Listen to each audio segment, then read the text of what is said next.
President Andrzej Duda has conveyed that he was not involved in the compromise with the European Union. He also announced that he would check whether the proposed changes comply with the Polish constitution. 3,000 members of the judiciary have received their judicial nominations in recent years. I will not allow any legislation to be introduced into the Polish legal system that will undermine these judicial legitimacies.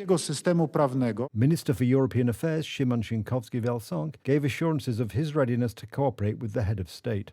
We welcome the position of Mr. President Andrzej Duda regarding changes in the judiciary. I want to say that I will engage with Mr. President to have detailed access to information on the law on the Supreme Court. The draft amendment to the law on the Supreme Court is criticized by Solidarity Poland. Zbigniew Ziobra's Environment fears a loss of sovereignty for our country and asks for a meeting with Prime Minister Mateusz Morawiecki. First, that it violates the Polish constitution on many points. Second, that it interferes deeply with Polish sovereignty. And third, it would cause, as a consequence, a far-reaching disorganization of the Polish judiciary.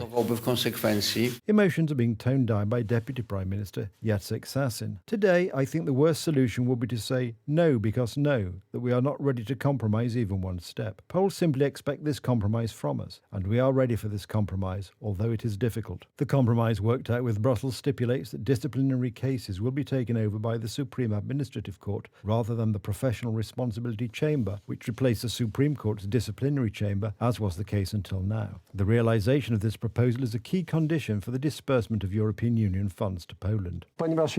Since we do not have to this day diversification of funding sources outside of the European Union, this knife at our throat makes our ability to decide solely on systemic solutions to what is happening in the judiciary very limited. The European Commission approved Poland's national reconstruction plan in June. Despite this, Poland has still not received its due funds. Poland is awaiting the disbursement of nearly €24 billion in grants and €11.5 billion in loans under the Reconstruction Fund.